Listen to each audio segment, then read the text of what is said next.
if they can only put up Donald Trump, that's serious.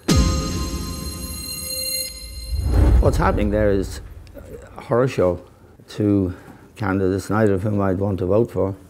And it is the most powerful nation on earth. It is the most influential democracy. If you can call it that, I think it's barely a democracy. And it's on one level, it's great entertainment. Yeah. On another level, it's deeply troubling, because if the Republican Party, with its amazing history, you know, Abraham Lincoln, Eisenhower, you know, if they can only put up Donald Trump, that's serious. So, okay, Hillary wins the election, probably.